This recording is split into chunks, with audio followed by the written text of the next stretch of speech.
This is the second talk or part of the talk that I'm doing about a patient who had many recurrent doses of rifaximin for SIBO, and then I saw her and treated her with sulfur treatment. This is really meant for doctors, so if you want to throw this over to your doctor because you have questions, then they can always watch it, and anyone's free to watch it. So what I want to cover now are some of the principles, especially of naturopathic medicine. First of all, do no harm. Are we doing no harm? I don't think we can answer that. Are we using the healing power of nature? No, we're not. Are we identifying and treating the cause? I think we think that we are, but based on some of the things that I discussed earlier, I'm not sure if we really are when you look at the result compared to the treatment. Also, are we treating the whole person, and are we practicing disease prevention? So let's take a closer look at rifaximin in terms of its ability to maintain the diversity within the colonic species. Rifaximin works by inhibiting RNA protein synthesis in susceptible bacteria. It binds to the beta subunit of bacterial DNA-dependent RNA polymerase enzyme called RPO beta. This binding blocks translocation, which stops the protein transcription, so it's lethal to the species that has this RPO beta sequence. What bacteria use the RPO beta sequence pathway? The majority of them. Anaerobic, aerobic, gram-negative, gram-positive. So Xifaxan is a broad-spectrum antibiotic. And a little bit of backstory on the history of Xifaxan, where it came from. It was initially developed for hepatic encephalopathy, which is really a life or death situation. These people who are diagnosed with this, you need to kill the E. coli in their gut because it's producing a lot of ammonium, and that could damage their brain. So really important, great discovery, good drug. It's also then was used for traveler's diarrhea, which also is a target for E. coli initially. And again, it's a one and done. You're done. You don't do repeat courses. It's either going to work or not. And I also think that's a great, who wants traveler's diarrhea? It's a great treatment.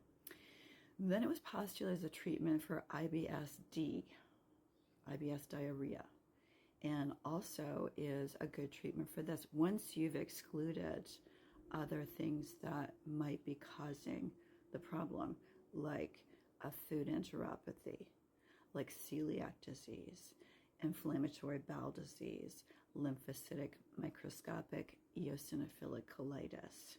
And you may also want to run a stool panel before using Xifaxan, or if you find it difficult to get a hold of, because what I found is that sometimes on a stool panel, you'll get species up and you'll get a sensitivity to them, and there might be a more targeted antibiotic that you can use, like Citrobacter or Augmentin, which is easier to get, maybe a little harder on the body in terms of Citrobacter.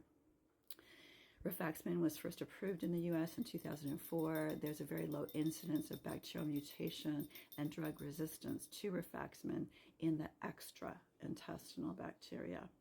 However, long-term use of rifaximin can result in resistant bacterial mutants in the enteric system.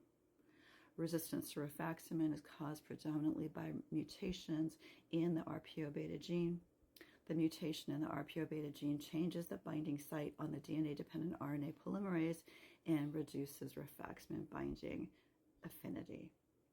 Pharmacokinetics.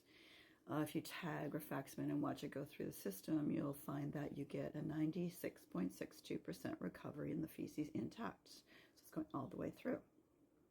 The remainder is absorbed and processed in the liver for urinary excretion via the CYP3A4 pathway. 0.3% is recovered unmetabolized in the urine, so a little bit gets through the body.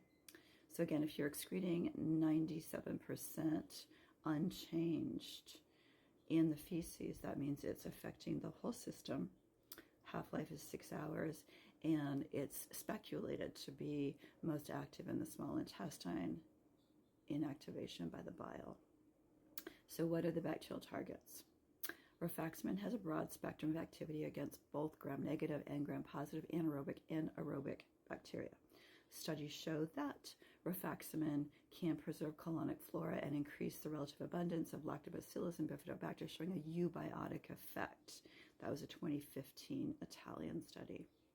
However, Bifidobacterium, Lactobacillus, Bacteroides, Clostridium, and Eubacterium genera may develop mechanisms of resistance after rifaximin exposure, becoming able to grow at rifaximin concentrations higher than 1,024 milligrams per liter. Missense mutations in the core region of the RPO beta gene, including the beta subunit of RNA polymerase, have been described in Bifidobacterium infantis following rifaximin exposure.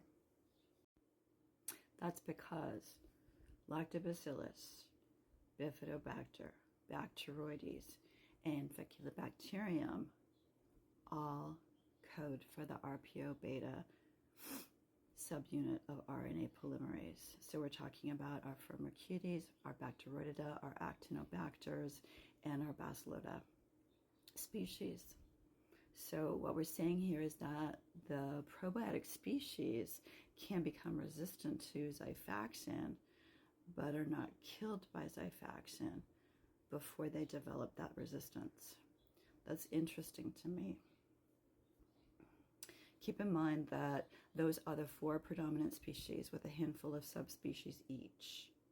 But how many bacterial species are there in the system? 700 to 1,000. Bacteroides, Faecalibacterium, Lactobacillus are the most numerous. But here's a question to just think about.